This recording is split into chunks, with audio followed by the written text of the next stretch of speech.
Hey, what's going on, everybody? Back for this Monday slate. Shockingly, we only have a 3-game slate for Monday.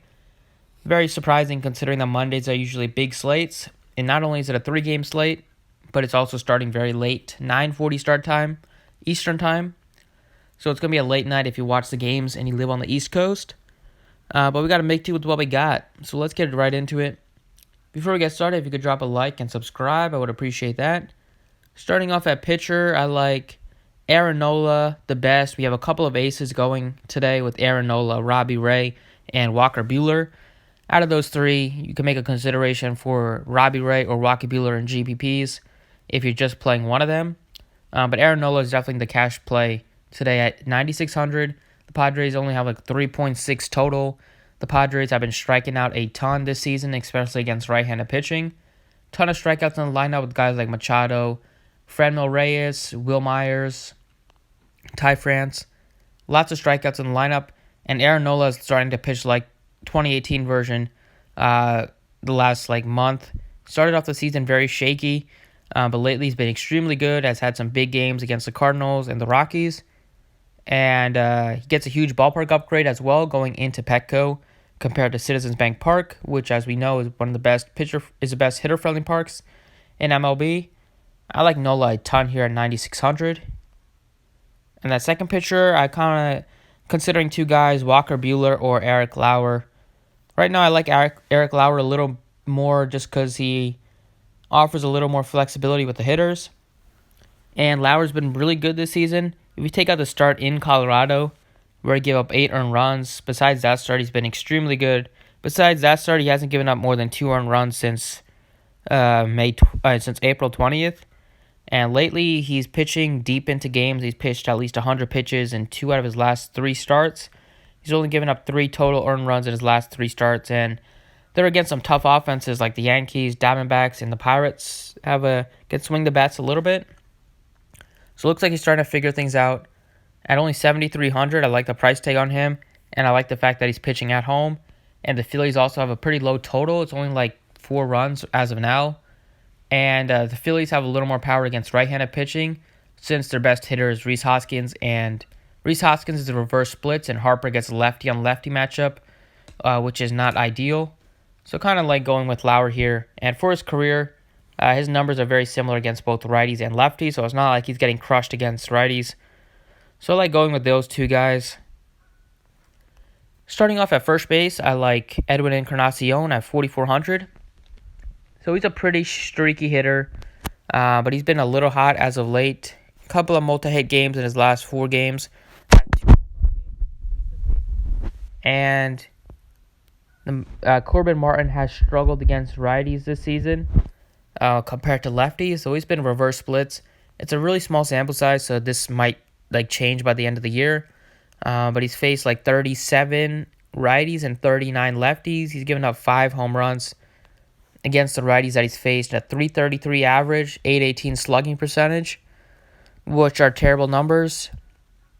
He's striking righties out at a less rate, and the home run per 9 is 5.87 against righties. That is ridiculous, and the xFIP is really bad, so it's not like he's getting unlucky. So I feel like going with Encarnacion here is a pretty good play. At 4,400, he's pretty cheap. And I kind of just like the Mariners and the Astros, both stacks today, mini stacks of both sides. I think both offenses are the best plays on the slate. So at third base, I'm going to go with an Astro and Alex Bregman. At third base, there's a couple guys you can consider. I like Bregman. If Justin Turner's in the lineup, I like him. I think you can go with Franco as a GPP play. Or Gurriel, I like him. And then I like Kyle Seager. So there's 4 or 5 players that I like. But I like Bregman the most. He is going to be facing a righty probably for 1 at-bat. And then he's going to get to face Wade LeBlanc. And LeBlanc has been downright dreadful this season. 6.99 ERA. Just 23 Ks. 39 hits given up in 28 innings. And he's given up 8 bombs. He just, he gets destroyed against righties. Their best lefty hitters. Alex Bregman is still alive and well, and show you the numbers for Bregman. His career against lefties are much better against his numbers against righties.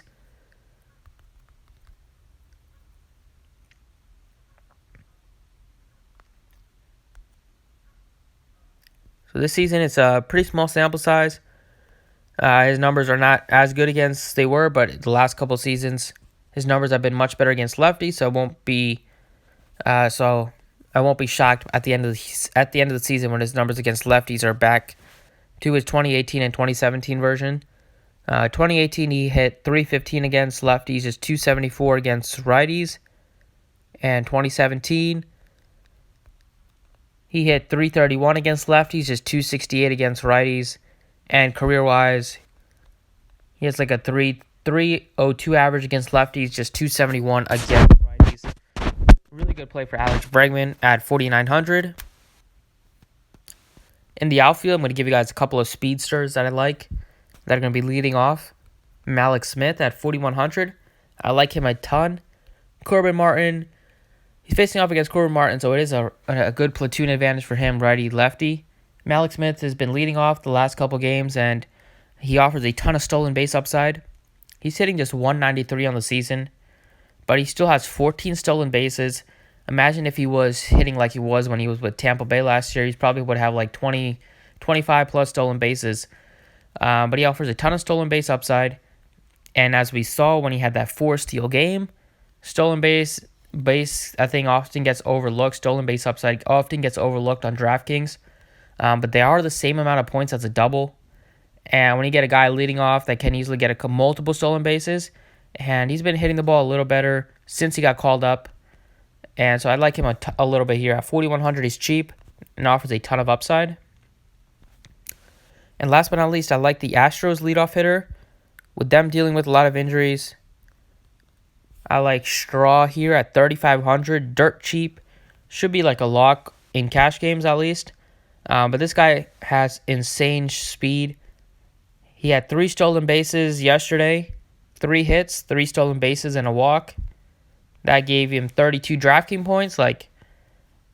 This guy has absolutely no power. In 112 games in the AAA, he only had 1 home run, but he had 51 steals in 112 games, which is outstanding. I've never seen anything close to that. And in the major leagues, speed can definitely change the course of the game, and that's why they bat him leadoff. So at 3,500, it's a really good play. Should be able to get on base here against LeBlanc and against the guy opening the game at least a couple times. And if he's on base, he's not going to hesitate to run. Hopefully, he will still run even if he faces LeBlanc and it's a lefty. But the guy with that much speed, I won't be shocked by it. So those are 6 players that I like a lot. I really like the Mariners and Houston mini stacks today.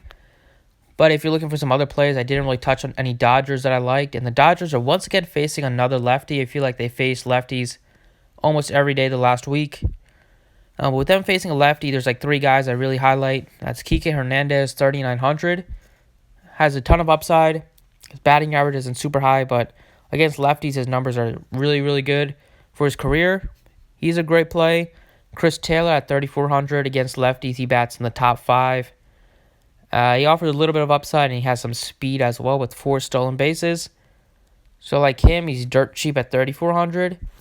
And the last guy is going to be David Freese at just 4,000 leading off. He batted leadoff last time against the lefty.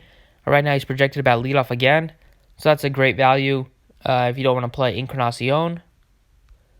On the Padres side, if you're playing GPPs, I don't really have interest in anybody on the Padres in cash games, but in GPPs, you can make a case for an extremely cheap Manny Machado, 3,600. Dual positional eligibility, shortstop and third base. That's a really good price tag on Machado at 36. And maybe go with a guy like Franmil Reyes, I like a lot too, at just 3,800. I feel like he's always underpriced, or he's been underpriced a large part of the season. Will Myers should not be priced more than him. And you have Hunter Renfroe's priced almost $1,000 more than him. But he offers a ton of power upside. You could take one deep, even if it's not off Nola. It could be off a reliever. So those are the 2 Padres I would highlight. And any Diamondbacks, see if there's anybody that's cheap on Arizona. That would make some sense. Maybe Christian Walker. Marte's pretty expensive. Escobar's expensive. They've really priced up this team. But Adam Jones, I think, is a decent play at 46. I'm not going to have a ton of interest in anybody except for the Astros and Mariners teams. And on the Philly side, if you're not going to be playing Lauer, I wouldn't mind looking to like Hernandez or Kingery or even Franco batting 8th. Offer some pop. And maybe Segura as well. McCutchen's really expensive. I'm not going to be playing him at 54. So that's it for the video. Those are like the plays that I want to highlight. Eric Lauer, Aaron Nola, Edwin Encarnacion, Alex Bregman, Malik Smith, and Miles Straw. So lots of speed in this core. And we have a couple guys with a ton of speed and a couple guys with a ton of home run upside. So hopefully you enjoyed it. You could drop a like down below if you enjoyed the video, and you can subscribe.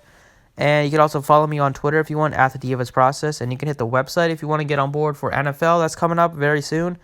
Still have the early bird special going on for that. But thanks for watching. I appreciate it, and good luck on this short slate.